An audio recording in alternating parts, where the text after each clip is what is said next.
nossa comunhão contigo, mesmo na nossa imperfeição, o Senhor é perfeito em nos proteger e guardar. Nós te agradecemos, Senhor, e apresentamos a Ti, Senhor, todas as nossas fraquezas, as nossas lutas, ó Deus, todas as situações que acontecem e nós nos vemos incapazes, vemos a nossa total falta de capacidade em reverter, em mudar determinadas situações, e nos prostramos diante de Ti, Senhor, sabendo que o Senhor é nosso socorro bem presente. Entendemos que não somos fortes, jamais seremos, mas é na nossa fraqueza que opera o Teu poder. Ajuda-nos, Senhor Jesus, a estarmos cada vez mais ligados a Ti. O Senhor, a nossa videira, e nós, os ramos. Que conectados, enxertados em Ti, Senhor, possamos dar frutos que evidenciem a árvore boa a qual fazemos parte. Obrigado, Deus, pelo dia de hoje. Os livramentos que o Senhor nos deu, muitos nós nem percebemos. Nós te damos graças, Senhor, pelo alimento, pela provisão, Senhor. Te damos graça pela saúde. Te damos graças, Senhor, pelas adversidades que nos fazem compreender que o céu não é aqui, mas que mesmo esse estreito caminho que leva à salvação, podemos contar com o Teu auxílio bem presente, e ainda que venhamos a enfrentar vales sombrios, não temeremos, porque o Senhor estará conosco. A Tua vara e o Teu cajado são o nosso consolo. É no Teu poder, Senhor, que está a nossa confiança. E se o Senhor é por nós, quem será contra nós? Nessa noite, Senhor, seja sabido de todos, o céu, a terra, e embaixo dela, que nós somos Teus filhos. O Senhor nos escolheu e elegeu antes da fundação do mundo, nos resgatou a preço de sangue e tem nos guiado amavelmente na salvação eterna. Abençoa, Deus, a vida de Camon, de Rita, de Reginho, nossos irmãos daqui de Cosme de Farias, que toda segunda se unem para preparar esse local de culto, onde nos reunimos em Teu nome, Senhor Jesus. Obrigado, Senhor, pela vida deles. Fortalece-os em Ti, Senhor, para que eles tenham mais frutos ainda. Abençoa a vida da irmã Osana, Senhor, nossa amada irmã, que tem nos dado um testemunho tão bonito de como podemos glorificar a Deus mesmo diante de adversidades imensuradas.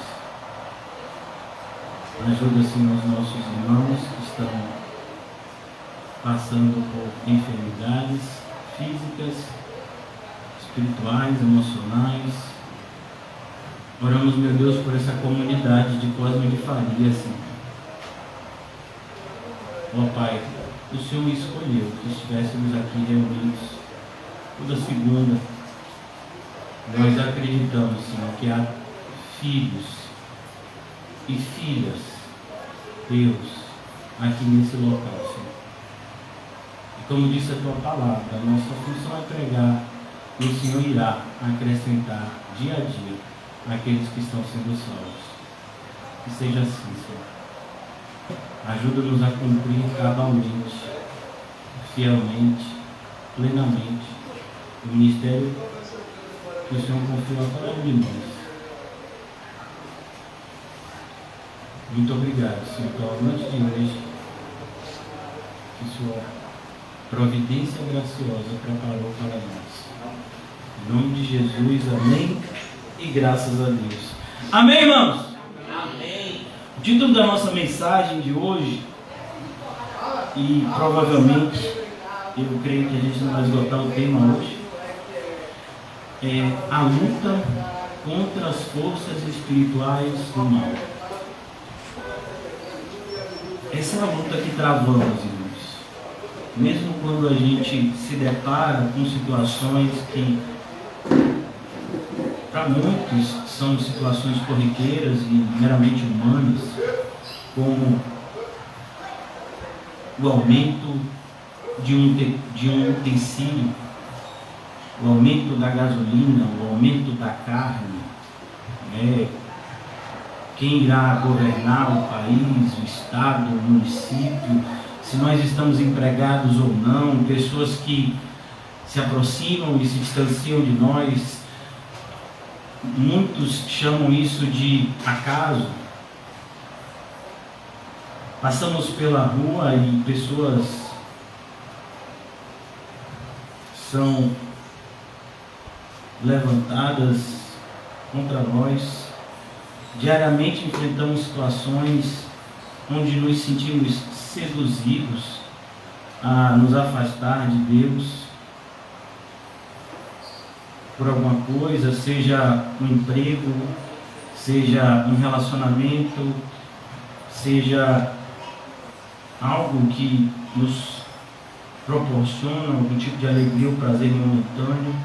Somos tentados todos os dias e muitas vezes não nos apercebemos, não temos essa noção de que a nossa luta é contra as forças espirituais do mal. Então a nossa luta não é contra uma pessoa de carne e osso como nós. Se fosse, seria fácil. E eu gostaria de mostrar isso para vocês, não somente no texto que a gente vai meditar, pela graça de Deus, Lucas 8, a partir do versículo 26, quando o Senhor Jesus ele vai expulsar um demônio, ou uma legião de demônios que residia em um homem, mas de maneira muito mais direta, aprendemos na carta que o apóstolo Paulo escreveu aos Efésios. E eu gostaria de, com muita paciência, apresentar esse fato para vocês, para que a gente tivesse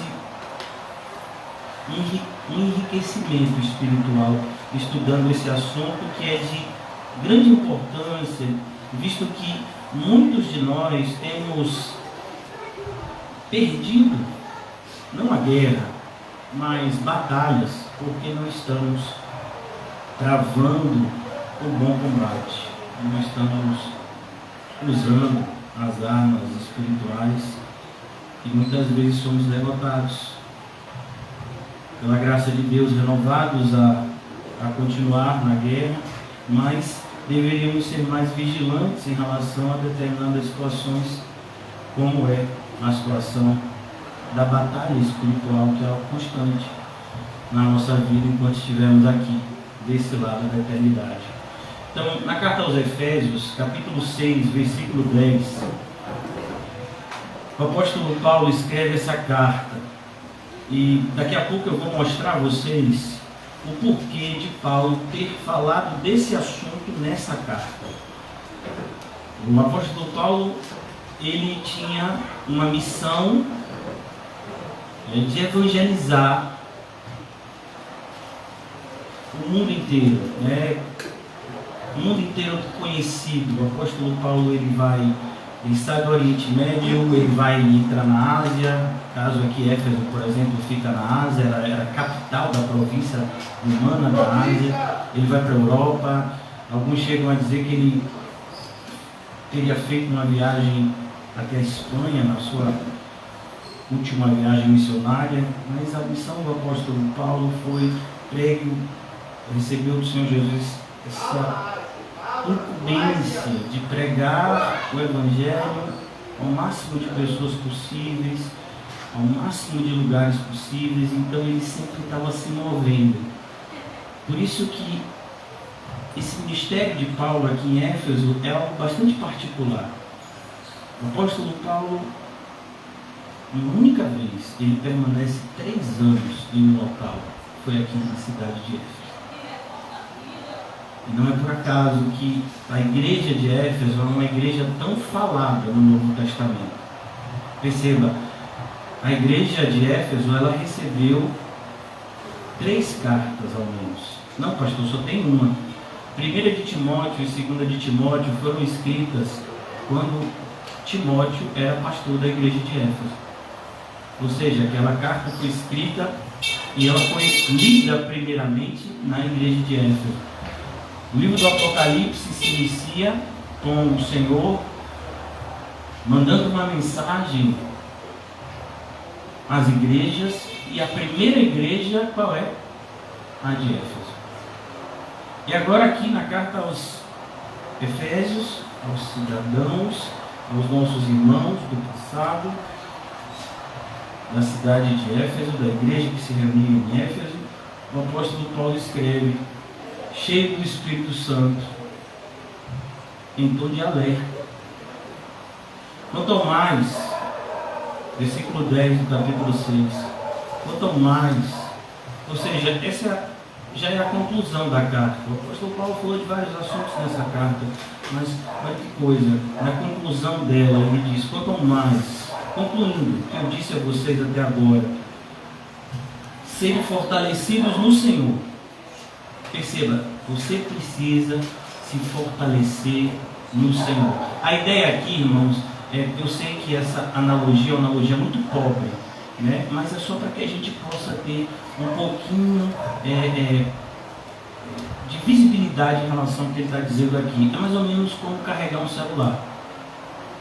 Então, não tem como você carregar o celular para a vida inteira, consegue? Você consegue carregar o celular para a bateria dele durar um mês inteiro? Não.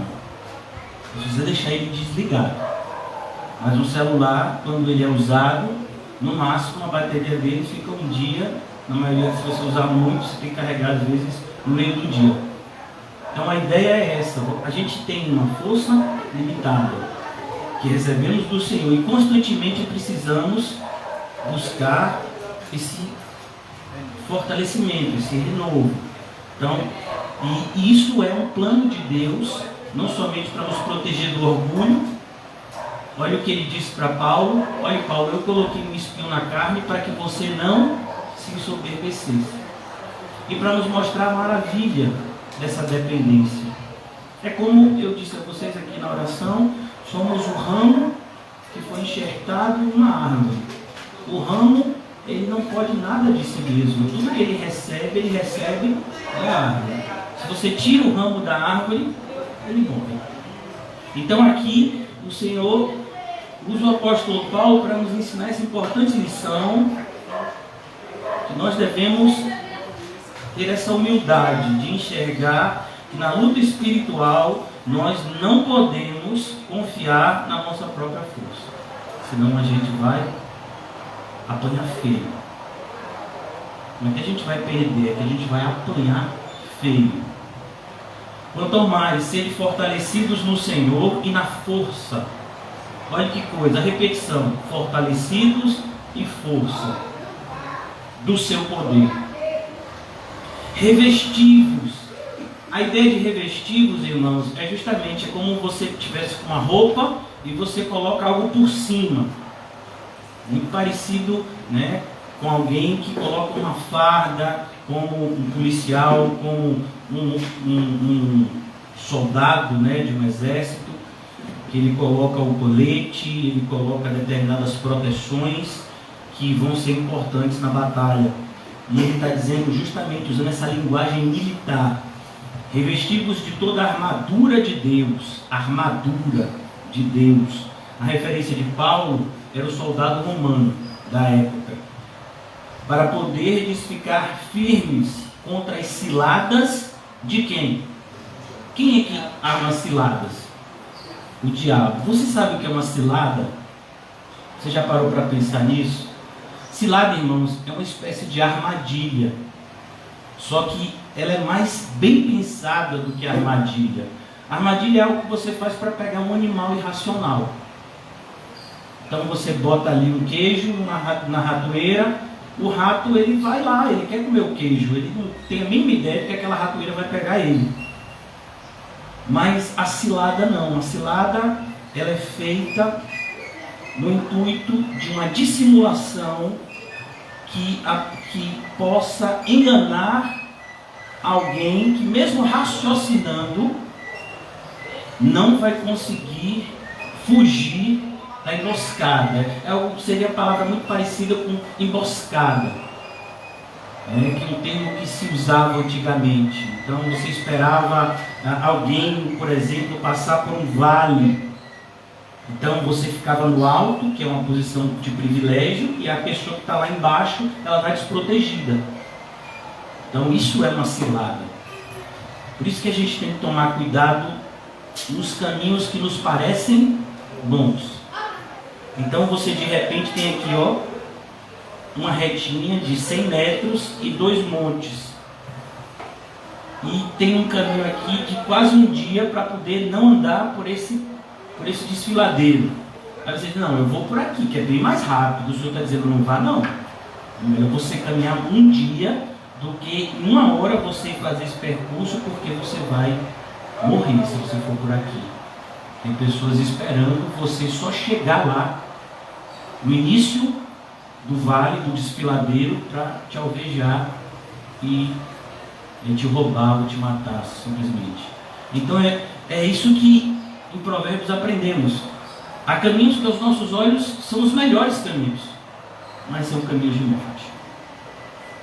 Então aqui ele diz, olha, você precisa estar firme, porque o diabo está armando ciladas contra você.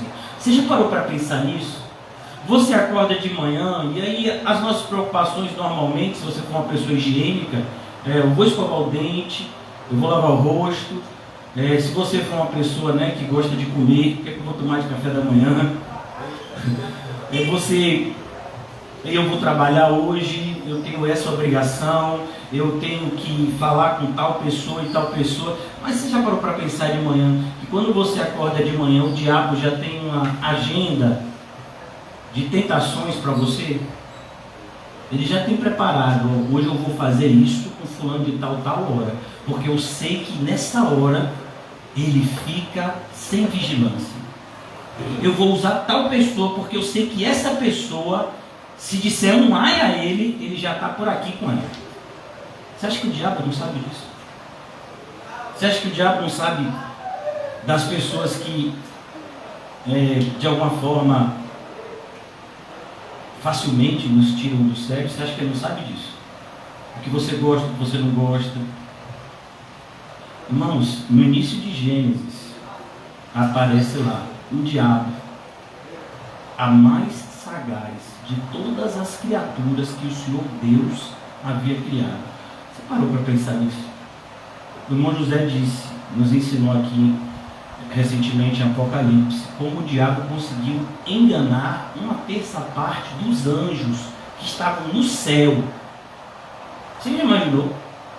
Ele conseguiu enganar os anjos que estavam no céu, na presença de Deus. Ele conseguiu enganar. Você acha que ele não consegue enganar a mim, a você? O que você acha que Jesus disse? Orai e vigiai sem cessar, para não cairdes em tentação. Quem é que arma as tentações? As ciladas. Então é isso, irmãos. A gente fala tanto. No espiritual é real. Você pega pessoas que gostam às vezes de um atabaque, de um pula, de um grita, de um levanta, e diz que o diabo se levantou. Mas vai ver no dia a dia dessa pessoa. Ela age como se o diabo nem existisse. Parece que o diabo só existe quando está na igreja. Quando a pessoa está no seu trabalho, na sua casa, nem existe. Estou falando dos pentecostais mesmo. Então assim, ele existe, irmãos. Ele está o tempo todo. A Bíblia diz, ele vive ao derredor. Você sabe qual é a função dele? Nos fazer mal. Você já imaginou isso? Ele tem essa função. A função dele é nos fazer mal. O capítulo 12 de Apocalipse é disso. Ele está furioso, ele está com pressa, porque ele sabe que pouco tempo lhe resta. E ele está com pressa em nos fazer mal. Aí a gente passa o dia todo, não lê a Bíblia, não ora, não tem comunhão com Deus nem com o próximo, e você acha que você vai suportar um peteleco do diabo? Não precisa nem fazer muito. Você der um peteleco, você cai. Porque você não se fortaleceu no Senhor e nem na força do seu poder. Você não se revestiu com a armadura de Deus. Você não estava firme. Quando a cilada se apresentou diante de você, você caiu. E caiu feio. E pode ter certeza, embora você seja um eleito de Deus, eu quero acreditar que se você é um eleito de Deus, você cair numa cilada, você vai se machucar. E pode também outros se machucarem por conta da nossa imprudência em não vigiar. Então esse assunto é muito importante para nós, né? Tantos outros, mas a nossa luta não é contra a carne e sangue. E a gente precisa estar firme espiritualmente, irmãos, porque nós que conhecemos a verdade pela graça de Deus, nós que temos crido no Cristo crucificado em favor do nosso pecado, nós que cremos no Evangelho verdadeiro, cristocêntrico, nós somos os alvos prioritários do diabo. Satanás não quer derrubar o falso mestre. O falso mestre é um instrumento de Satanás. Satanás não quer fazer mal ao falso crente. O falso crente é um instrumento de Satanás a fazer o mal. Satanás quer derrubar aqueles que efetivamente têm um relacionamento sincero com Cristo.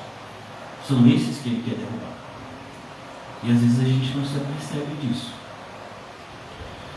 Então ele diz, revestivos de toda a armadura de Deus, para poderes ficar firmes contra as ciladas do diabo. Porque a nossa luta não é contra a carne e sangue. Não é contra a sangue e a carne. O que ele está dizendo? A ideia de sangue e carne aqui, irmãos, é uma analogia de seres humanos, exatamente, que são seres feitos de carne e sangue, diferente dos seres espirituais, que não têm carne e sangue, eles são espirituais. Eles são seres espirituais que podem sim se materializar. Se Deus quiser que um demônio, se Deus permitir, e for a vontade de Deus de um demônio se materializar, isso pode acontecer. Assim como anjos já se materializaram. No caso, por exemplo, na Bíblia, mostra o anjo Gabriel aparecendo para Maria, para Zacarias. Você vai ver anjos aparecendo para Abraão. Então, os seres espirituais podem sim se materializar momentaneamente, mas eles não são de carne e sangue, eles são espirituais e na maioria das vezes eles estão invisíveis. Aqui mesmo, nesse recinto, esse humilde, nesse humilde salão, pode ter certeza que existem talvez dezenas de anjos e demônios. E a gente não está vendo eles, mas eles estão aqui. Os dois grupos estão aqui. O diabo vive ao derredor, mas o Senhor acampa ao redor dos que o temem, os seus anjos, e os guardam. Então, são verdades claras na Bíblia que estão se cumprindo e que nós não damos o devido valor. E por isso, não estamos combatendo o bom combate e, consequentemente, muitas vezes estamos sendo derrotados quando deveríamos triunfar diante de determinadas batalhas que enfrentamos. Nossa luta não é contra sangue e a carne, e sim contra. A ideia do apóstolo Paulo é mostrar que, assim como na igreja há ordem da essência, deve haver ordem da essência, no mundo espiritual do mal, as forças espirituais do mal, elas são organizadas. Eu não sei se você já ouviu falar numa expressão crime organizado. quadrilha. Se pegar, por exemplo, uma quadrilha de banco, de roubo a banco, cada pessoa tem a sua função na quadrilha, sabia disso? Tem aquele que pensa, que faz o planejamento do roubo, ele nem vai lá.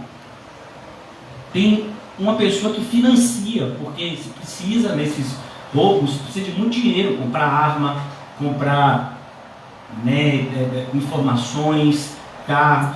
E tem aquele pessoal que vai para a linha de frente, tem gente que vai ficar disfarçado na cidade, tem todo um planejamento para se cometer um ato ilícito como esse. Se os homens se organizam para fazer o mal, você acha que Satanás e os seus demônios, que são muito mais inteligentes, não fazem o mesmo? Então aqui o que o apóstolo Paulo está querendo dizer, a gente não está lutando contra cães, contra seres irracionais. Não, nós estamos lutando contra seres que intelectualmente são muito mais superiores que nós. Intelectualmente, eles são muito mais superiores que nós. Por isso que, para nos proteger da cilada que eles organizam, a gente tem que estar no Senhor. Na nossa própria inteligência, a gente não dá nem para o início, a gente não dá nem para o caldo, tamanho astúcia desses seres malignos. Então ele diz, a nossa luta é contra os principados, potestades, e aí ele diz, contra os dominadores deste mundo tenebroso. Você já olhou este mundo como tenebroso? Ou você se sente seduzido pelas coisas do mundo? Quando você passeia num shopping center, você se sente atraído pelas vitrines? Ou você olha aquilo como um filme de terror? Depende, pastor. Quando eu olho o preço, eu me assusto. Mas quando eu vejo promoção, aí eu fico feliz. Se tiver, então, pague um e leve dois. Ah, mas isto é Deus. Se disser que divide no cartão, pronto. Testificou tudo. Irmãos, o mundo é tenebroso. Tenebroso. A ideia de tenebroso é estar em trevas. Contra as forças espirituais do mal. Olha, forças espirituais do mal. Elas estão aqui. Você acordou hoje de manhã. Você lembra como você acordou hoje de manhã? Cheio de remela, com bafo. Sabe quem estava do seu lado?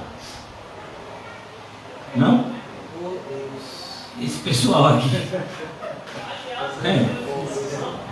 Quando você for dormir hoje de noite, se for beber água na geladeira, você acha que na sala, no quarto, na cozinha, você acha que tem o que ali?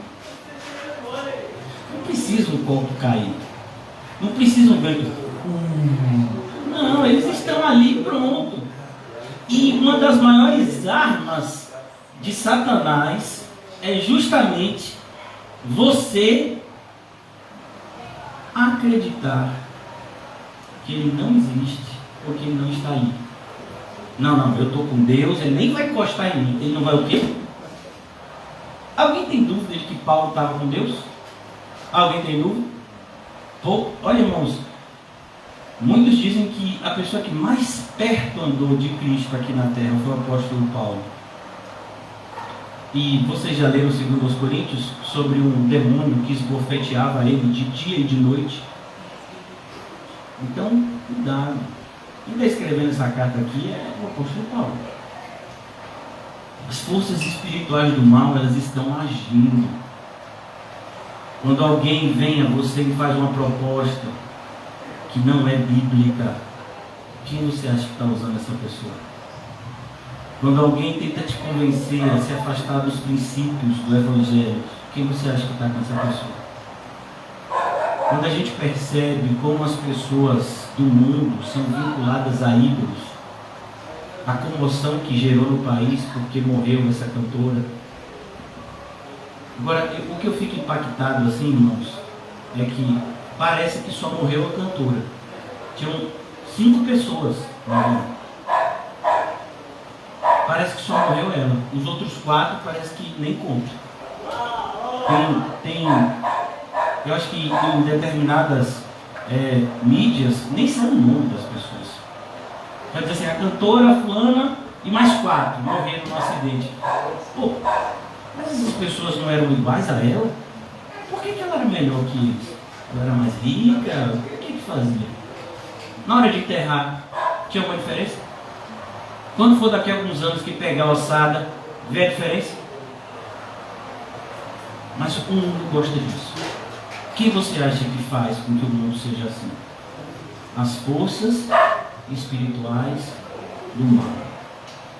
Você sabia que essa cantora, ela é responsável em influenciar toda uma geração a viver de maneira pecaminosa? As letras das músicas dela, aquilo que ela estimulava nos jovens. Você sabia disso? Uma única mulher influenciou centenas, milhares, talvez milhões de outras mulheres a práticas pecaminosas por meio da música. Então, o demônio só precisou o quê? Influenciar ela. E usando ela, alcançou milhões de outras pessoas. Você acha que o demônio que acompanha Neymar, através da atitude desse jovem inconsequente, influencia milhões de outros? Tudo que ele faz é imitado. Então, é isso que eu estou dizendo. Um demônio para alcançar milhares de pessoas, ele não precisa muitas vezes ir até essas milhares de pessoas. Ele pega um e usa como seu fantoche. E através daquele fantoche, ele influencia toda uma massa de pessoas. É o que a gente tem visto. Mas será que você não percebeu isso ainda? Quando você vê essas pessoas se tornando famosas do dia para a noite, sendo seguidas por milhões e milhões e milhões de pessoas. Então é isso aqui que está acontecendo. Contra as forças espirituais do mal nas regiões celestes. A ideia de regiões celestes, irmãos, não é o céu, mas é uma espécie de plano que está em paralelo com o nosso plano físico, só que a gente não pode ver. Então, o plano espiritual e o plano físico, eles estão juntos, mas nós do plano físico não conseguimos enxergar aqueles do plano espiritual, mas eles nos enxergam muito bem. Então a ideia é essa. A ideia não é que eles estão lá longe e a gente está aqui. Não, a ideia é que eles estão aqui, a gente não percebe eles, mas eles estão de olho na gente. Eles estão prestando atenção em tudo que a gente faz e deixa de fazer.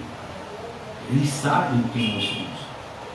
E aqui, para essa carta, ela tem um contexto por trás. Abra comigo no livro de Atos, como eu disse a vocês, que eu gostaria de mostrar para vocês. O apóstolo Paulo, ele teve uma experiência muito profunda nessa área de batalha espiritual, por assim dizer, na cidade de Éfeso. Capítulo 19 de Atos, Lucas nos mostra a passagem do apóstolo Paulo, capítulo 19 e 20, a passagem do apóstolo Paulo em Éfeso. Então o apóstolo Paulo está lá em Éfeso, ele chega lá em Éfeso, no início do capítulo 19, e ele prega. Aqui já no versículo 8 diz: durante 3 meses Paulo frequentou a sinagoga, mas as pessoas não queriam mais que Paulo pregasse na sinagoga, então Paulo foi para outro lugar.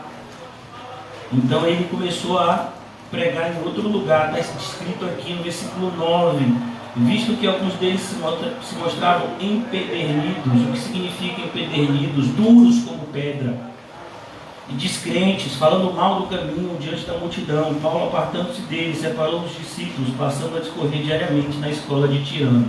Então era um ambiente, né, para as pessoas que falam mal de igreja, né, que não existe igreja física.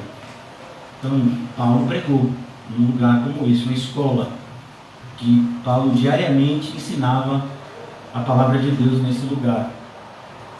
E aqui ele diz, ele fez isso durante 2 anos nesse lugar. Ao todo, Paulo passou 3 anos em Éfeso. A gente vai ver isso no capítulo 20, quando ele diz como eu estive 3 anos, noite e dia, pregando a verdade a vocês. Então aqui no versículo 10 ele diz, durou isso por espaço de 2 anos, dando ensejo que todos os habitantes da Ásia ouvissem a palavra do Senhor, tanto judeus quanto gregos. Então Paulo está pregando o Evangelho, e olha que coisa, no versículo 11, Deus pelas mãos de Paulo fazia milagres extraordinários. É a única vez em toda a Bíblia que essa expressão aparece. Nem Jesus fez milagres extraordinários. Toda vez que os evangelistas falam do que Jesus fez, fala como Jesus fazia milagres, expulsava demônios, tinha autoridade, mas Deus em Cristo escolheu usar Paulo dessa forma, para a glória dele, como um servo de Deus, um servo de Cristo, é usado pelo Espírito de Cristo, a glória de Cristo. Então aqui ele diz, versículo 12, a ponto de levarem aos enfermos lenços e aventais. Aventais, a ideia aqui, irmãos, é um pedaço de pano das roupas que Paulo usava, diante dos quais as enfermidades fugiam das vítimas e os espíritos malignos se retiravam. Você já imaginou? Um pedaço da roupa de Paulo, se chegasse num lugar, o demônio sentia o cheiro de Paulo e ia embora. Isso só aconteceu em Éfeso, que fique bem claro. Deus não usava Paulo assim em todo lugar. Não, isso aconteceu em Éfeso, uma cidade que era o berço da idolatria da Ásia. É nessa cidade que ficava o maior templo da Ásia, que era da deusa Diana, dos Efésios. Então Deus escolheu usar Paulo especificamente dessa forma, nesse lugar.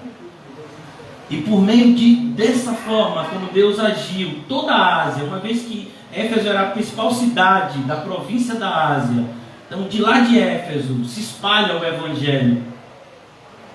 E aqui, olha que coisa, versículo de número 13, isso que eu queria mostrar a vocês, que tem a ver com batalha espiritual. Alguns judeus, exorcistas ambulantes, muito parecido com os padres.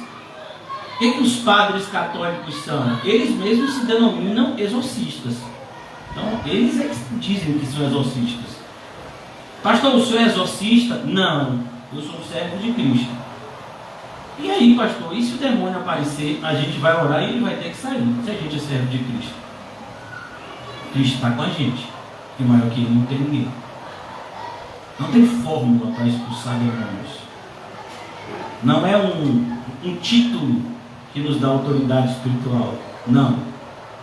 É a nossa comunhão com Cristo que nos dá autoridade espiritual. Ou não. Alguns judeus exorcistas ambulantes tentavam invocar, olha que coisa, invocar o nome do Senhor Jesus. A ideia é, eu não ando com Jesus, eu não tenho comunhão com Jesus, mas eu quero invocar Ele temporariamente para usá-lo, segundo meu bel prazer. Depois eu coloco Ele lá de volta. Jesus não tem esse tipo de relacionamento com ninguém. Ou você é dele ou você não é. Por isso que em Romanos, o apóstolo Paulo diz, todo aquele que crê, todo aquele que invocar, que clamar o nome do Senhor será salvo. Mas para você clamar, você tem que conhecer. Se você clamar sem conhecer, vai acontecer o que aconteceu aqui. Por isso ele diz, e como conhecerão se não há quem pregue? E como pregarão se não forem enviados? Então esses jovens aqui, eles não queriam ter um relacionamento com Jesus, embora eles tivessem ouvido já a pregação do Evangelho e soubessem da autoridade de Jesus no mundo espiritual. Eles queriam invocar o nome do Senhor Jesus, mas o Senhor Jesus não age dessa forma. Sobre possessos de espíritos malignos, dizendo, esconjuro-vos por Jesus a quem Paulo prega. Olha a ideia, eles já tinham ouvido Paulo pregar, já foram num culto de Paulo, no estudo bíblico que Paulo fez na escola de Tirano. Eles já viram como Paulo era usado por Deus, a ponto de um pedaço de roupa de Paulo expulsar demônios. Com certeza esse fato ficou conhecido em toda a província. Então eles estão querendo fazer uso do Jesus que Paulo prega. A pessoa vê, por exemplo, a comunhão de um irmão com Cristo e diz: em nome do Jesus de tal pessoa. Não, é o Jesus, como você falou, de tal pessoa. Ele não é seu. Então não vai ter utilidade nenhuma você usar o nome dele.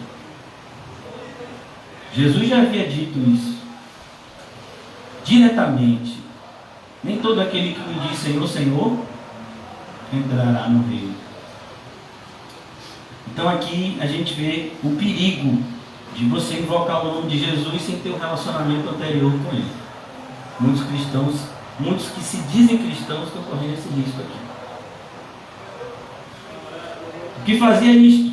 Os que faziam isto, versículo 14, eram 7 filhos, ou 7, não é um só não, irmão, eram 7 filhos, e eles não eram judeus comuns, eles eram filhos de um sumo sacerdote, ó.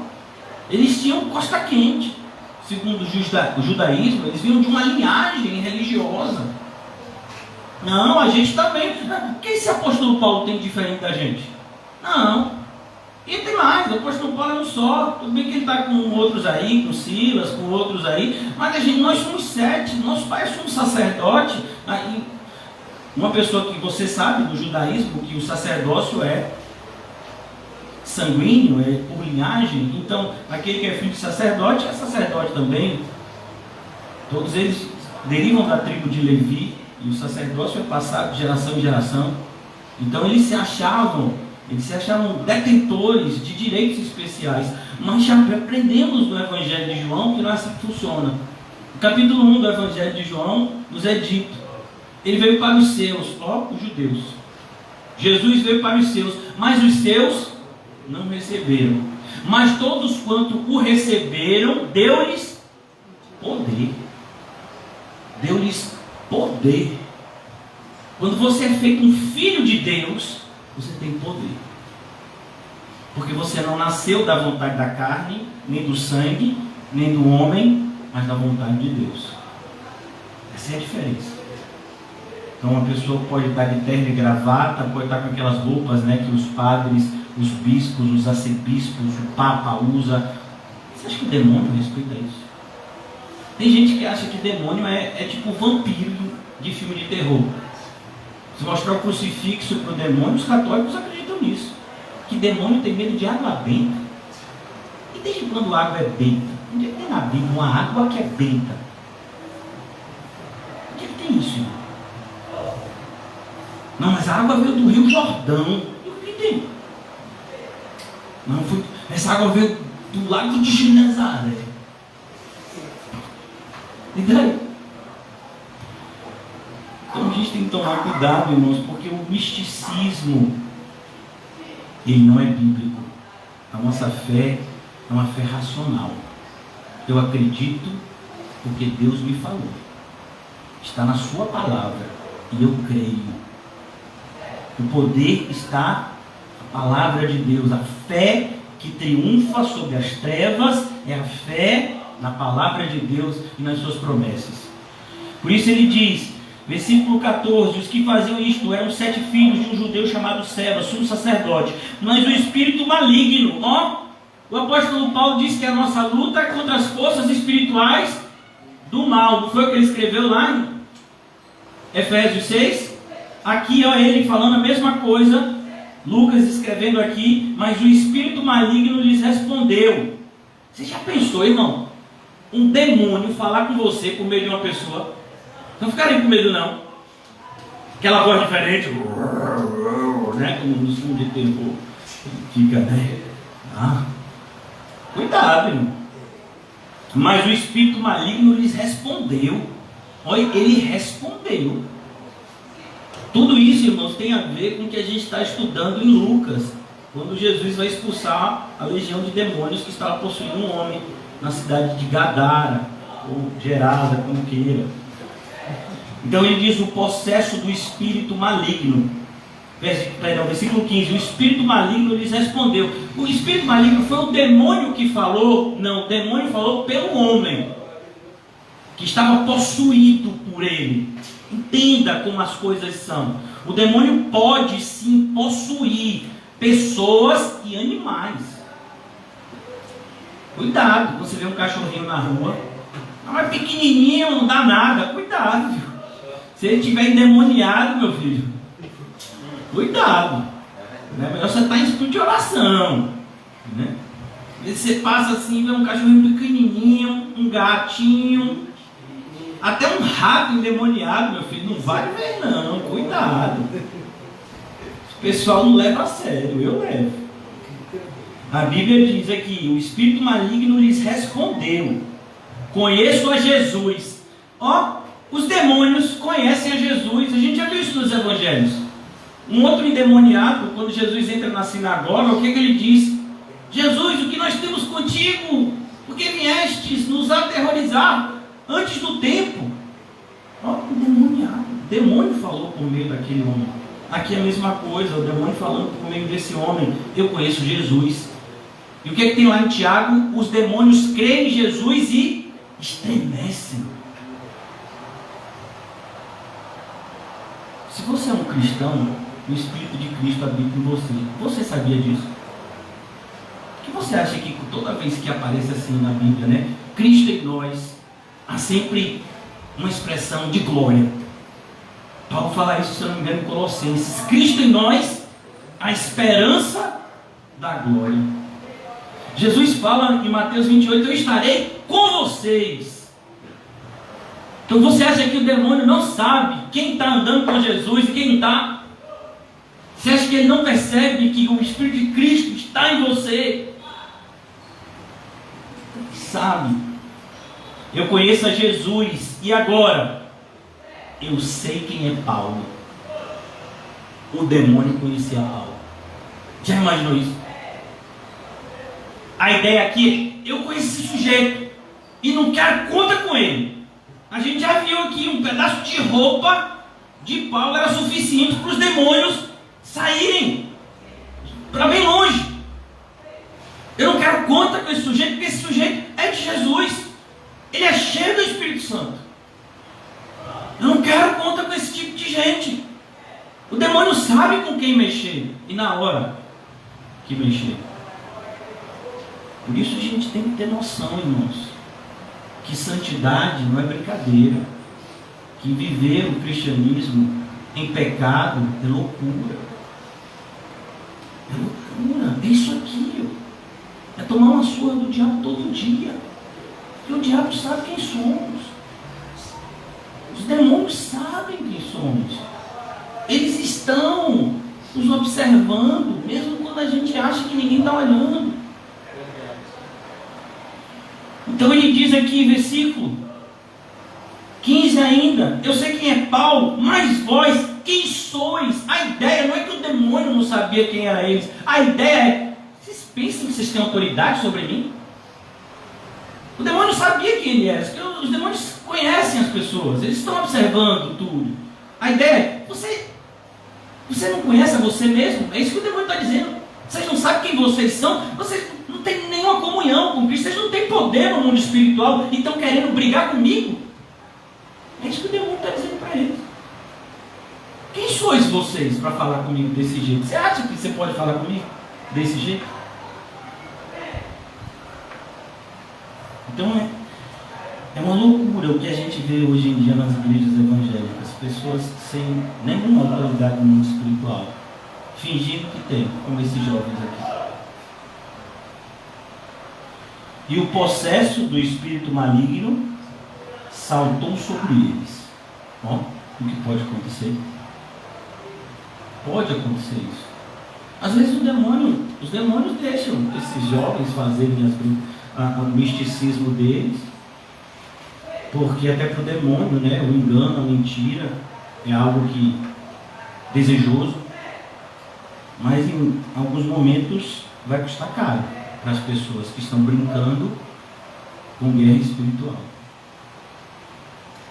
O processo do espírito maligno saltou sobre eles, subjugando a todos. Ó, um homem dominou 7 homens. Você está entendendo? Um homem dominou 7. subjugando a todos.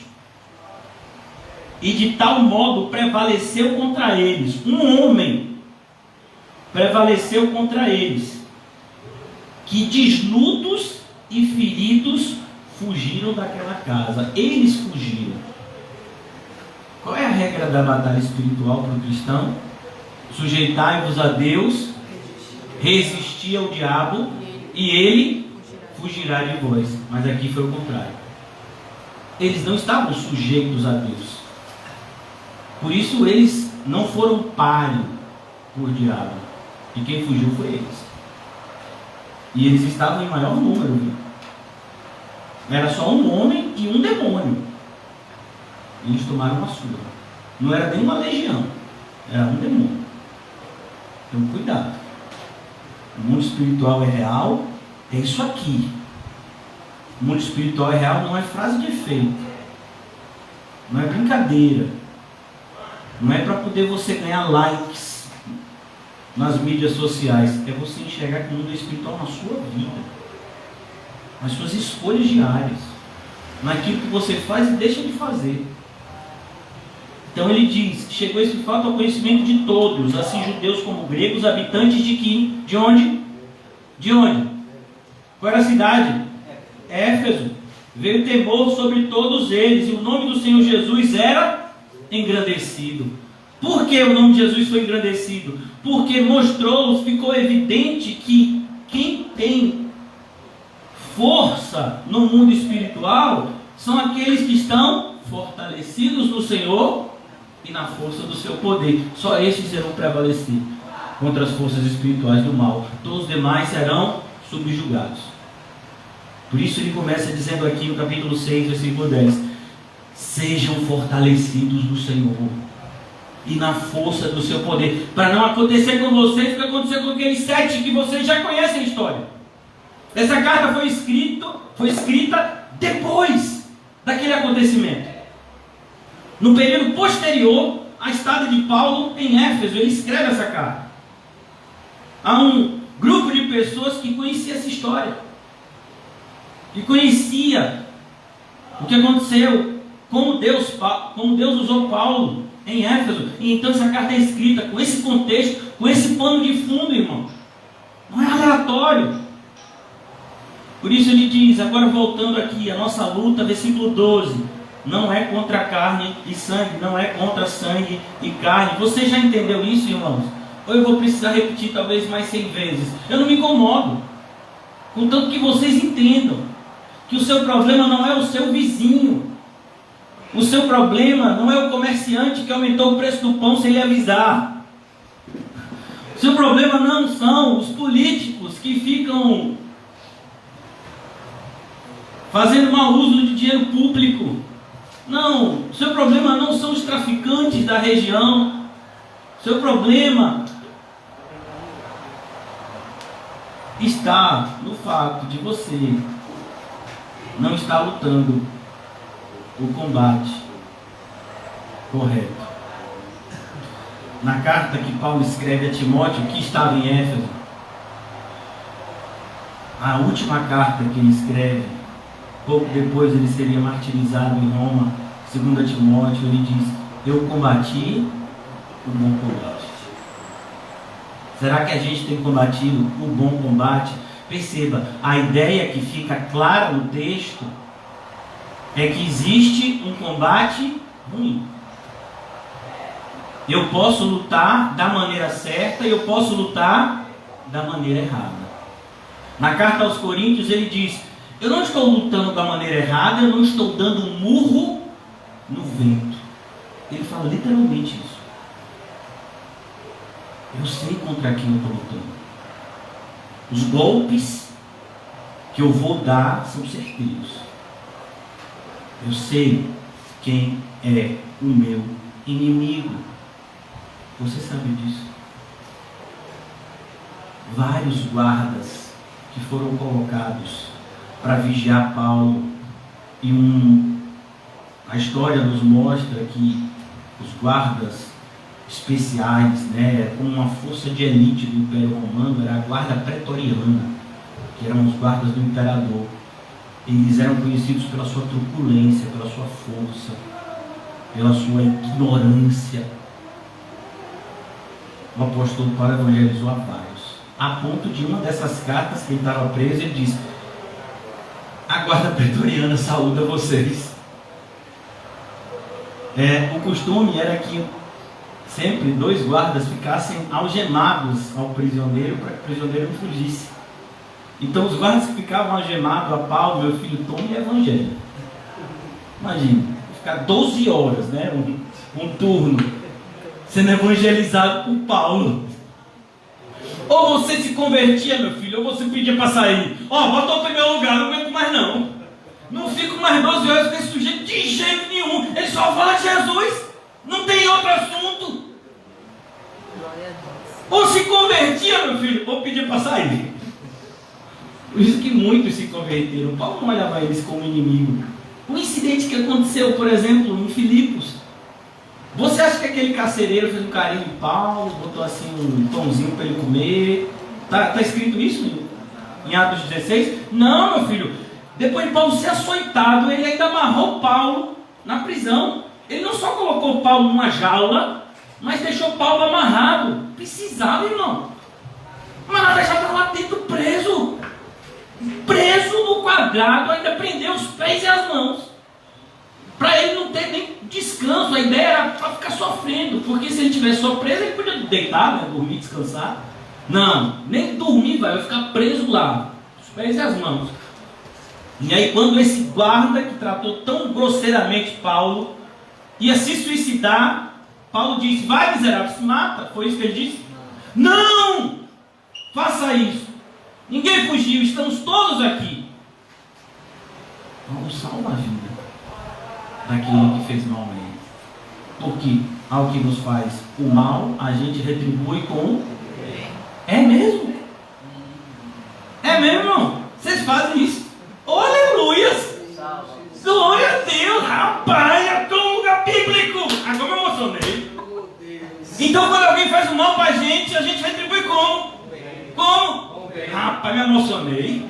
Vocês fazem isso, não fazem? Amém? Amém, irmão? Rapaz, é Deus purinho. Estou sentindo o Espírito Santo nesse lugar agora. Então alguém fez o mal pra gente, a gente faz o quê? Rapaz, agora vi, agora foi. É isso que o diabo não gosta, irmão. O diabo quer fazer com a gente como uma rinha de briga de galo. Ele quer botar um contra o outro para se machucar. E ele fica só assistindo. Aí a gente para. O mal está passando de um para o outro. Quando chega na gente, a gente para. É aquela história que se conta no mundo, né? O marido tomou um esporro do chefe. Aí chegou em casa, descontou na mulher. A mulher descontou nos filhos. Os filhos bateu no cachorro. O cachorro descontou no gato. O gato foi no rato. E o rato aguentou tudo, porque não tinha mais o que fazer, né? É isso aí. Não, meu filho, chegou na gente, parou. Então a gente está no trabalho, alguém brigou com a gente, vai chegar em casa e vai tratar a mulher como? Bem. A mulher está na rua, alguém maltratou ela, chegou em casa, vai tratar o marido como? Muito bem. Oh, Deus. O filho chegou em casa triste, vai descontar em alguém? Não! Quando o mal bater na gente, ele vai ficar. E a gente vai retribuir com o bem. Essa é a vitória, irmãos. Esse é o triunfo que Satanás não quer que a gente tenha. Ele quer que a gente simplesmente continue. Sabe, o mal chega na gente, a gente continua fazendo mal e passando para outra pessoa, e essa corrente do mal e que não se quebra. Não, o elo quebra na gente. Todo mundo está fazendo mal. Quando chegou na nossa vez, quebrou. Você não vai fazer? Não, eu não. Mas então, todo mundo está fazendo, todo mundo desconta, todo mundo faz desse jeito. Mas eu não sou do mundo. Eu fui comprado do mundo e levado para o céu. Mas você está aqui temporariamente. Daqui a pouco eu não vou estar mais. E eu sei quem eu tenho crido. E Ele é poderoso para guardar o meu depósito até aquele grande dia. É isso que você tem que dizer. Então aqui, a nossa luta é contra as forças espirituais do mal, que estão ouvindo essa pregação, e estão dizendo: eu pego aquele pastor, ele está ensinando o pulo do gato. Não, meu filho, isso não é pulo do gato não, isso é Bíblia.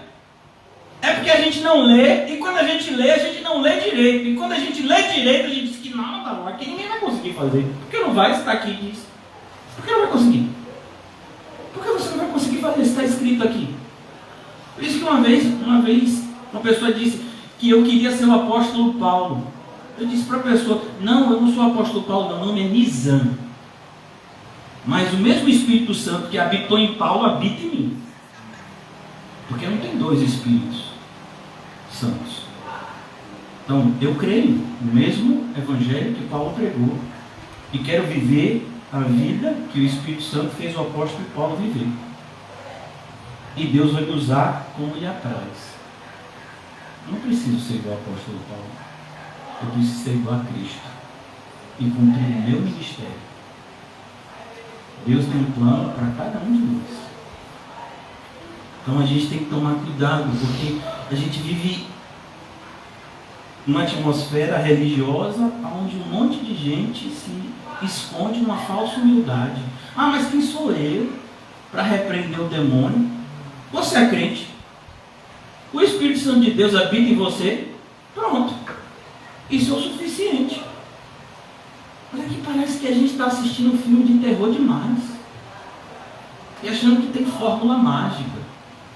Achando que para enfrentar o demônio tem que estar jejuando 7 dias. Tem alguma passagem aqui que, quando Paulo expulsou o demônio aqui em Éfeso, ele estava jejuando? Tem? Provavelmente ele jejuava. Mas não era isso que dava autoridade espiritual a ele. O que nos dá autoridade espiritual é comunhão com Deus. É uma vida de santidade. É uma vida de sinceridade diante do Pai, do Filho e do Espírito Santo. É isso, irmãos, que a gente tem que buscar.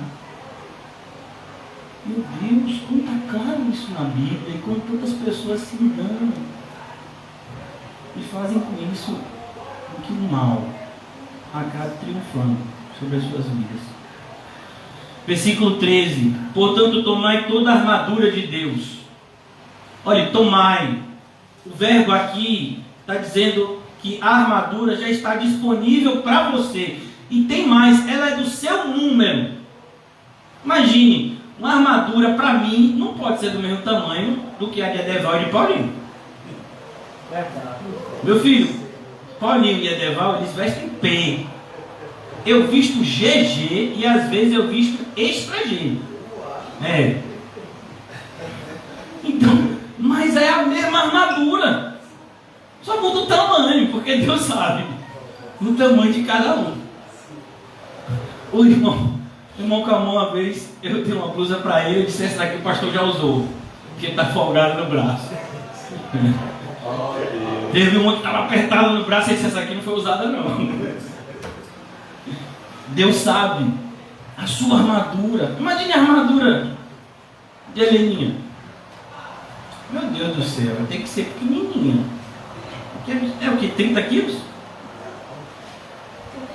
37. Hoje você está comendo, viu? 37, meu filho, não sou. Você também, a sua filha pesa quanto? Você pesa quanto, pequenininha? Nem sabe, mas é menos que 37 ela. Então, meu filho, a armadura de cada um é proporcional. Mas é a mesma armadura. Está lá no armário espiritual, só lhe esperando. Sabe como é que começa essa carta? Ela começa no capítulo 1 dizendo: já fomos abençoados com toda sorte de bênçãos espirituais nas regiões celestes. Uma dessas bênçãos é a armadura de Deus. Então ele diz aqui: olha, você toma essa armadura de Deus para que você possa resistir no dia mal. E que dia é o dia mal? Todo dia. Todo dia tem cilada, tem problema. Todo dia tem tempestade. Todo dia tem a nossa carne militando contra o espírito, como se não bastasse as forças espirituais externas, tem ainda a interna, que é a nossa carne. Então ele diz: tome a armadura de Deus, para que possais resistir no dia mau. Olha a linguagem como é a mesma de Tiago: sujeitai-vos a Deus, e aí faz o quê? Resistir ao diabo, e ele... A ideia é: tenha certeza absoluta que se você é um cristão, você vai precisar lutar contra as forças espirituais do mal. Isso não é uma possibilidade, isso é uma certeza. E você tem que estar preparado. É como, por exemplo, quando você faz um concurso para policial militar, ou para policial civil, né, ou qualquer força policial, você vai ter que aprender a arte do combate. Por quê? Porque mais cedo ou mais tarde você vai ter que usar aquilo que você aprendeu. Então ele diz aqui: e depois de ter vencido tudo, porque se você está sujeito a Deus, não tem possibilidade.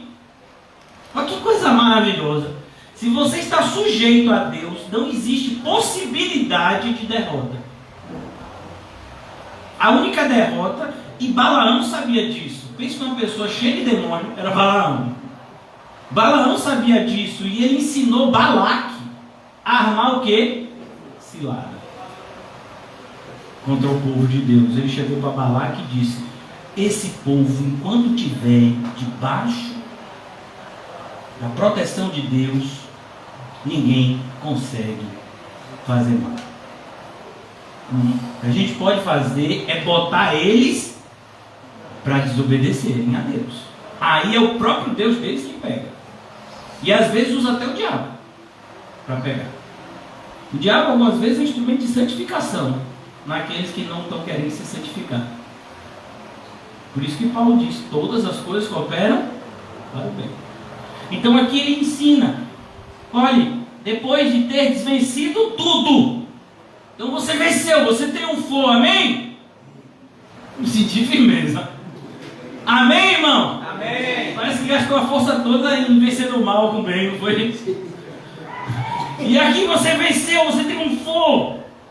E agora acabou? Não. Permanecer inabalável significa: prepare-se, que daqui a pouco vem mais. É como, por exemplo, você comprou 20 pães, no caso do irmão Paulinho, né, para 3 filhos. Tem que ser 30, que nossa senhora utiliza. Olha isso. 3 pães, 3 filhas e uma netinha. 3 filhos e uma netinha, né? São 2 meninos e uma netinha. Tem um filho que sozinho 6 pães, só de abertura. 2 cafés. Né? Tem um café da manhã antes do culto, tem um café que ele toma antes do culto e depois do culto. Eu digo: varão. Imagine. Então, ele comprou 30 pães hoje. Quando for amanhã, cadê os 30 pães? São 30 pães. Pô, meu filho já foi para a barriga, já está na digestão. Mais 30. A ideia é assim: essa batalha ela não acaba enquanto a gente estiver aqui na terra. A gente tem que estar preparado. Por que eu estou falando isso, irmãos? Porque às vezes a gente pensa: meu problema era aquele vizinho endemoniado. E aquele vizinho endemoniado se mudou, porque eu orei, jejuei. Aí a casa estava para alugar. Aí alugou. Não. E a pessoa que está lá, eu soube que é crente. Aí você vai começar: é do falso evangelho. Vai dar mais problema que o outro vizinho. Mas é outra pessoa. Mas o demônio é o mesmo, até pior. Então nossa luta não vai terminar desse lado. Às vezes você pode, né? Você teve muitos problemas, né, em determinadas áreas. E aí você de repente consegue mais ou menos lidar com esses problemas. Vão vir outros problemas. A gente vai ter que estar sempre vigiando, porque a luta é constante. O descanso é lá. Aqui a gente descansa em Cristo. Mas é um descanso, irmãos, como a própria Bíblia ensina. É um dormir no barco como Jesus dormiu, na tempestade. Confiando que Deus nos protege. Mas a luta é constante. A oposição é constante. Então é por isso que ele diz: você venceu, mas permaneça firme. Porque pode ter outra cilada logo ali na frente. Estai, pois, firmes, cingindo-vos com a verdade, vestindo-vos com a couraça da justiça, calçai os pés a preparação do evangelho da paz, embraçando sempre o escudo da fé, com o qual podeis apagar todos os dardos inflamados do maligno. O que é um dardo? É uma flecha, irmãos. A ideia aqui é uma flecha inflamada. Rapaz, ela está com infecção. Não, inflamada quer dizer que está pegando fogo. Então é quando você joga algo pegando fogo, significa que aonde ele bater, vai queimar. Por isso, cuidado. Tomai também o capacete da salvação, a espada do Espírito, que é a palavra de Deus. Percebeu que a única arma de ataque, qual é? A espada. Nós temos vários instrumentos de defesa, porque o inimigo vai vir contra nós, mas em determinados momentos o Espírito vai nos motivar a subjugar as forças do mal, como foi no caso, dá um exemplo claro, o apóstolo Paulo em Filipos, aquela mulher endemoniada que dava lucro aos seus senhores, a escrava, que adivinhava o futuro. Ela vinha vários dias, ela veio até Paulo e dizia: olha, ele é servo do Deus. Paulo estava com Silas, se eu não me engano, dizendo: eles são servos do Deus Altíssimo. E ela estava endemoniada, fazendo propaganda para Paulo. Até que teve um dia que Paulo foi instruído pelo Espírito a usar a espada. Olhou para aquela jovem e disse: demônio, sai dela. E o que foi que aconteceu? Ele saiu. Mas teve um problema, ela não dava mais lucro agora para o seu senhor. E foi isso, inclusive, que gerou o aprisionamento e o açoite de Paulo. Então, a espada do Espírito é essa arma de ataque. Ela está lá. Às vezes a gente vai ter que usar. Mas a espada é de quem? Do Espírito. E para usar ela, você tem que estar no Espírito. Tem que ser guiado por ele, não é na sua força. Então, hoje em dia, sobe uma pessoa, a pessoa às vezes está embriagada, pessoa, expulsa o demônio da embriaguez. Demônio da embriaguez? Nem tem esse demônio. Meu filho, a pessoa que está viciada, ela não precisa de libertação, ela precisa de arrependimento. Então, o demônio do adultério não existe. A pessoa que está adulterando precisa de arrependimento, não de libertação.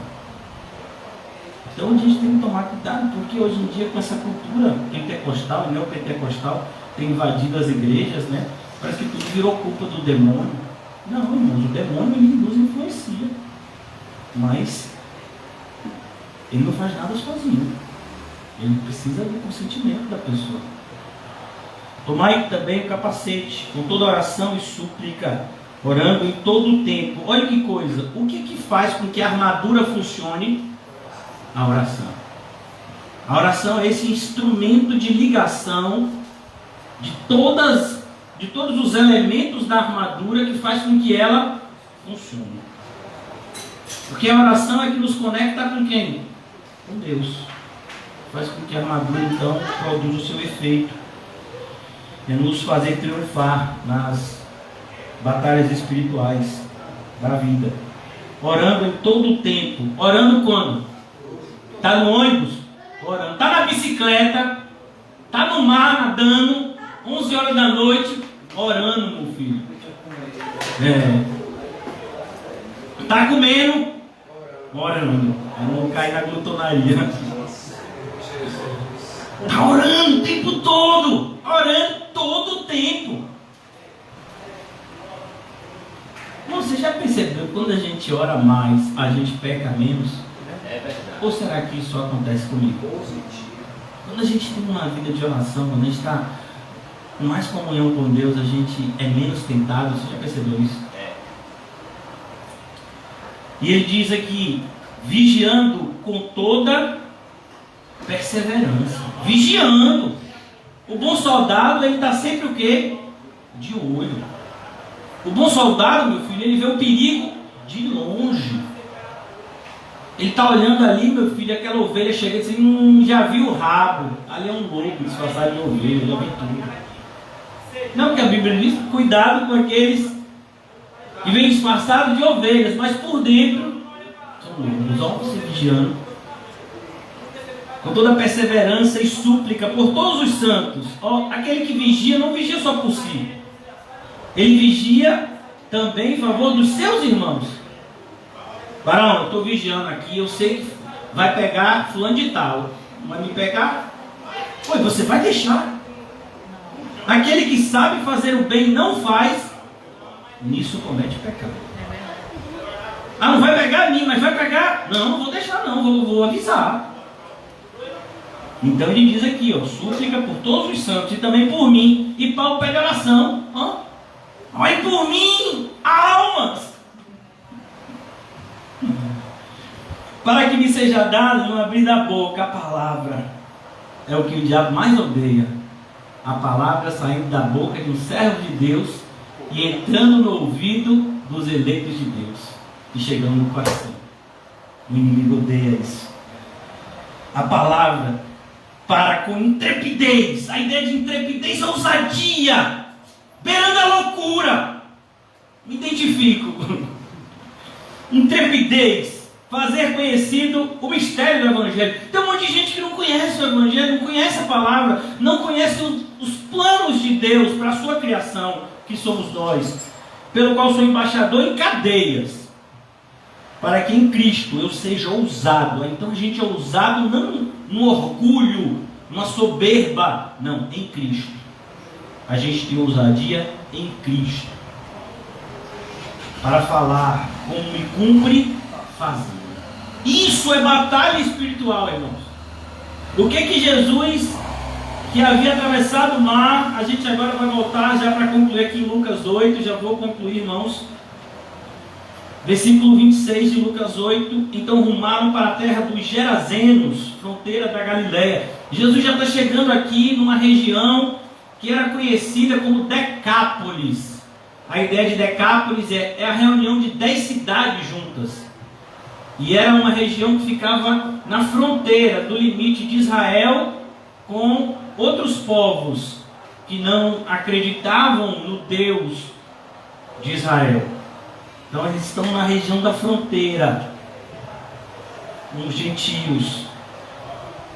E logo ao desembarcar, veio da cidade, olha, ele estava na cidade, ao seu encontro, um homem possesso de demônios, no plural.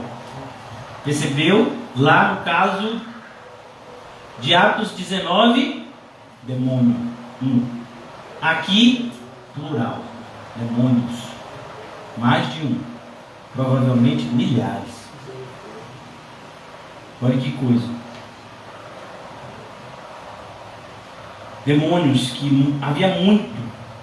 Esse homem, ele não se vestia. O que o demônio quer, irmãos? Ele quer envergonhar, exatamente. O Senhor criou o ser humano como coroa da criação. Por isso que você, quando você pega Gênesis, você percebe isso facilmente nos capítulos iniciais de Gênesis, os 2 capítulos. Como Deus, de maneira ordeira e decente, Ele criou todas as coisas e, por último, criou o homem. E deu a ordem ao homem que administrasse todas as coisas e que usufruísse daquilo que o Senhor Deus havia criado.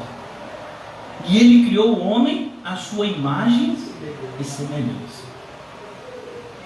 É isso que o diabo não suporta. A Bíblia nos mostra que o que gera a rebelião é que o diabo, ele queria ser como Deus. A gente vê isso no livro de Isaías, como ele tinha inveja de Deus e, consequentemente, inveja daqueles que foram feitos à imagem e semelhança de Deus. Você sabia disso?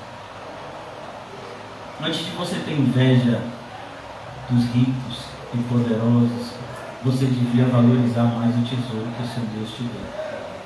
Amém. O apóstolo Paulo estava preso, e como preso tinha uma vida de pobre, porque o preso não tinha acesso a roupa, nada disso, comida boa, nada. Mas ele está diante de um rei e diz: Rei Agripa, eu não preciso de nada que o seu dinheiro proporcione. O que eu queria é que não só você, rei, mas todos os que me ouvem aqui fossem como eu. Você tem ideia que você tem um tesouro? Sabe como é que Jesus apresenta o Evangelho? Uma das parábolas que ele apresenta o Evangelho: o reino dos céus é como um homem que comercializava pedras preciosas. E então ele encontrou a pérola perfeita. Aí ele foi, ele vendeu tudo que ele tinha, ele comprou aquela pérola e ele se alegrou. O reino dos céus é semelhante a um homem que, passando pelo campo, encontrou um tesouro. Aí ele foi, vendeu tudo o que tinha, comprou aquele campo e se alegrou. Aí você diz: ah, pastor, mas isso são parábolas. Não. Quando Jesus nasceu, tinha crente. Mas Jesus ainda era um bebê, mas já tinha crente, meu filho. Sempre existiram crentes. Abel era crente, Noé era crente. Existia um crente chamado Simeão. Ele estava lá no templo. E quando ele viu o menino Jesus, ele disse: agora a minha vida fez sentido. O Senhor já pode me levar, Senhor. Eu já posso morrer. Porque a promessa se cumpriu. Eu vi a salvação de Israel. Sabe, a pessoa que encontrou Jesus, irmãos, ela tem tudo. Aqueles que não têm Jesus, eles vão procurar, mas eles não vão achar nada que possa satisfazê-los. É por isso que você pode observar, irmãos, é fácil de se ver. As pessoas ricas e poderosas, elas sempre estão insatisfeitas com o que possuem. Se você começar a sentar hoje com os 10 homens, né, homens ou mulheres, sei lá, dependendo do gênero, mais ricos do mundo, e sentar com eles: e aí, vocês têm dinheiro aí para não sei quantas gerações, vocês agora vão descansar? Não, a gente está aqui cheio de plano, pegar aqui e vou aplicar ali, vou fazer assim. Como assim? Você não está satisfeito? Não, eu quero dobrar isso que eu tenho. Você já tem tanto? Não, tanto para você, para mim não, para mim eu quero mais. Porque a satisfação, irmãos, é um dom de Deus. É um dom de Deus. Qualquer pessoa que não tem Cristo, se você perguntar se ela está satisfeita com algo, ela sempre quer mais. Uma pessoa que tem Cristo, ele aprendeu a viver contente em toda e qualquer situação. E é uma das coisas que faz com que a gente literalmente tire grande parte da influência do diabo sobre nós. Porque ele não vai conseguir nos seduzir com as luxúrias e as riquezas do mundo. É isso uma das armas que ele mais vai usar. Ah, você não quer isso? Eu te dou. Você não quer aquilo? Eu te dou. Você vai viver desse jeito? Por que você está vivendo essa vida? Você tinha que viver uma vida muito melhor. Você vai ficar nessa vida limitada. Até quando? Até quando você vai ficar nesse negócio? Vivendo para o céu? Não, a gente tem que viver o aqui e agora. Não, mas eu estou vivendo o aqui e agora. Só que o meu aqui e agora é uma preparação para o céu. O ímpio não vai entender isso. 1 Coríntios 2 diz que é loucura para quem não tem Cristo. Mas para nós é sabedoria. Para nós é a verdadeira sabedoria. Entesourar no céu. Então esse endemoniado, ele não se vestia, nem habitava em casa alguma. O que o demônio quer fazer com a raça humana? O que os demônios querem fazer com a raça humana? Trazer desordem e indecência. É o oposto de Deus. Não é à toa que há um anticristo, não é à toa que há um espírito que já age, que é o espírito do anticristo. É aquele que se opõe a Deus e a tudo que agrada a Deus. Então aqui a gente vê visivelmente isso. Nem habitava em casa alguma, porém vivia nos sepulcros. Olha onde ele vivia, onde Paulinho trabalha. Só que os sepulcros não eram organizados como hoje, né? Os cemitérios. Os sepulcros ficavam afastados das cidades, até porque as pessoas antigamente eram muito mais místicas do que hoje, acreditavam que esses lugares eram mal assombrados, que esses lugares, né, eles eram amaldiçoados. Então, aonde se enterravam as pessoas eram lugares que ninguém queria chegar perto. E aí o endemoniado se sentia bem lá. Significa que o demônio se sente bem no cemitério? Não é isso. A ideia aqui é que o demônio, ele quer sempre fazer aquilo que é o oposto à vontade de Deus. Deus nos criou para que estivéssemos juntos, nos ajudando. Qual o propósito, inclusive, das nossas reuniões? Nos estimularmos mutuamente ao amor e às boas obras. Por isso, irmãos, que às vezes a pessoa diz: eu sou espiritual, eu vou passar 2, 3 meses numa fazenda buscando a Deus. Aí é fácil ser crente lá. Eu quero ver você ser crente é com a pessoa botando um som em Camões Rita de 300 decibéis do seu lado. Eu quero ver você ser crente, meu filho, é com um vizinho botando cachorro para fazer o cocô todo dia na sua porta. Eu quero ver você ser crente num lugar onde os políticos corruptos fazem com que você todo dia tem que pagar mais, sendo que você ganha menos. E você tem que aprender a ficar contente com menos todos os dias. Difícil é viver ser contente aqui. Aprender a viver no meio do mato, isolado de todo mundo. Ah, mas João Batista vivia assim. João Batista não vivia assim não, irmão. João Batista se afastou, porque o propósito de João Batista era pregar o evangelho, preparando o caminho do Senhor, de maneira que a multidão ia até ele. João Batista sempre estava cercado de pessoas, e ele pregava o evangelho para elas, e ele tinha muitos discípulos. Então a gente tem que tomar cuidado para a gente não entender as coisas erradas. Nos Estados Unidos existe um grupo que se diz evangélico, até tem um filme que conta um pouco da história deles. O nome desse grupo, se não me engano, é Amish.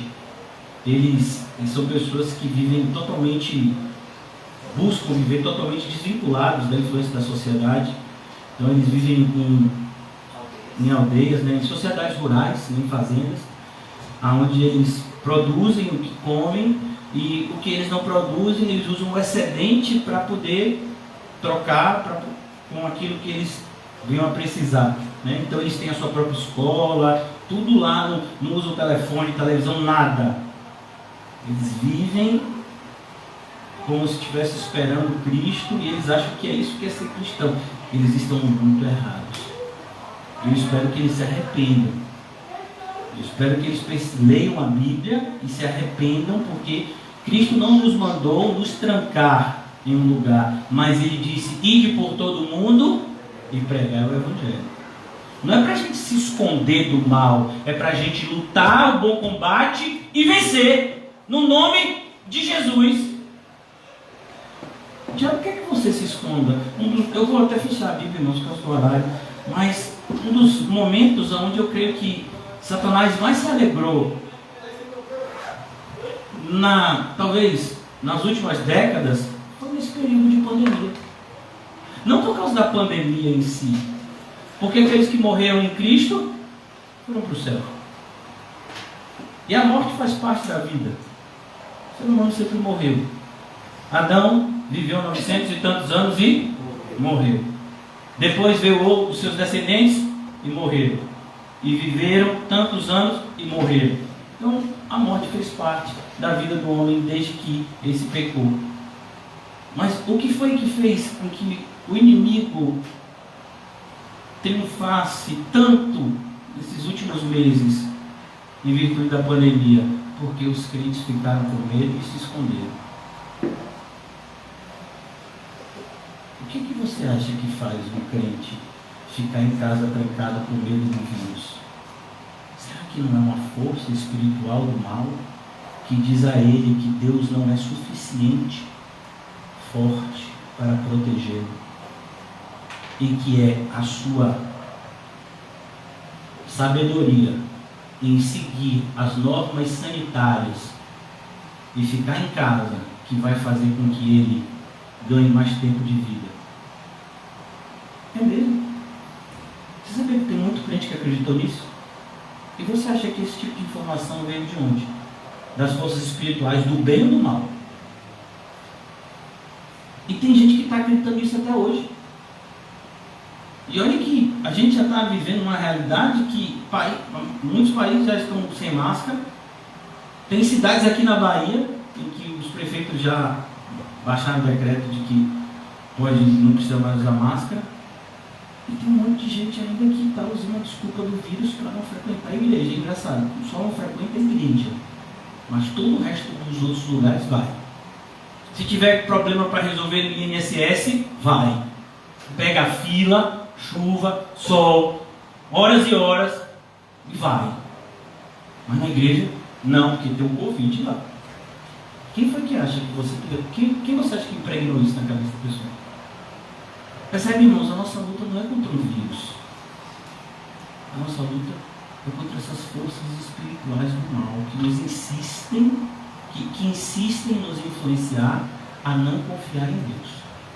É isso que o diabo quer fazer com você. Mesmo que ele fez com ela.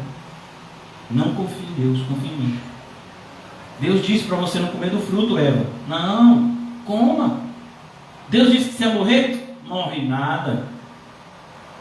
O Senhor Jesus disse que é para a gente viver uma vida de renúncia, carregando a cruz e seguindo o exemplo dele. Não, não precisa ir desse exagero não. Negócio de renunciar a tudo, uma cruz, seguir os passos de um Galileu que viveu há 2000 anos atrás, que nada, o evangelho já mudou, gente, que é isso? Que mudou o quê, irmão? A gente tem que tomar cuidado. Sabe, as igrejas que o pessoal grita, pula, levanta, roda, isso não é de Deus. As igrejas que ficam pedindo dinheiro à torta e à direita, isso não é de Deus. Esse evangelho que não se fala de Cristo em momento nenhum, isso não é de Deus. Quem você acha que está por trás disso? As forças espirituais do mal. E para concluir, eu quero te dizer uma coisa muito séria. Eu espero que isso te assuste de noite e faça você orar. Satanás é mais perigoso quando você não está vendo ele. E se você vai chegar em casa hoje, você vai fazer suas coisas, você não vai sentir o cheiro de enxofre. Você não vai sentir a presença do inimigo. Mas isso não significa que ele não esteja lá. Por isso, tome cuidado. Ele está sempre ao derredor. Que o Senhor nos ajude a vivermos orando e vigiando. Pois esse foi o alerta que o Senhor Jesus nos deixou, para não cairmos nas tentações. Ó Pai, é em nome de Jesus que confiadamente nos colocamos na Tua presença, Senhor. Obrigado, Senhor, por nos revelar essas palavras nessa noite, Senhor. Nos ajuda a pô-las em prática. E eu falo por mim, Senhor, muitas vezes nos sentimos derrotados pelas forças espirituais do mal. E o Senhor rapidamente nos mostra que essa derrota aconteceu porque nós não nos posicionamos para o combate da maneira correta. Nos ajuda, Senhor. Nos ajuda a estarmos sempre e sempre buscando sermos fortalecidos no Senhor e na força do seu poder. Livra-nos de toda vã confiança, de toda vã esperança. Livra-nos de todo alto engano que nos faz confiar na força do braço, na força do homem, na força do intelecto. Ó Senhor Jesus, que nós tenhamos visão espiritual, que possamos guerrear a batalha espiritual da fé, caminhando ao teu lado, pois é só desse jeito que andaremos em triunfo. Pois a verdade é essa: se o Senhor é por nós, quem será contra nós? Quem tentará acusação contra os eleitos de Deus? Pois é o próprio Deus que os justifica. Ajuda-nos, Senhor Jesus, a estarmos vivendo cheio do teu Santo Espírito, que estejamos sempre fazendo uso da armadura que o Senhor deixou para que a usássemos a todo tempo. Não nos deixa, Senhor, nos sentir confortáveis nesse mundo, pois o Senhor bem sabe como o conforto nesse mundo é algo extremamente perigoso, pois nós estamos em um solo de guerra, em um ambiente de batalha, onde o nosso inimigo está o tempo todo de olho na nossa caminhada, no que fazemos, e armando ciladas estas que só conseguiremos transpor e superar se estivermos no Senhor. Por isso nos ajuda, ó Deus, nos ajuda a não darmos legalidade nas forças do mal nas nossas vidas por meio do pecado, mas que o Senhor, por sua graça, nos estimule a uma vida cada vez mais santa. O diabo o tempo todo tenta nos convencer que a alegria do mundo nos fará feliz, quando o Senhor tem nos ensinado e a gente tem aprendido na tua palavra que é a santidade que nos fará feliz.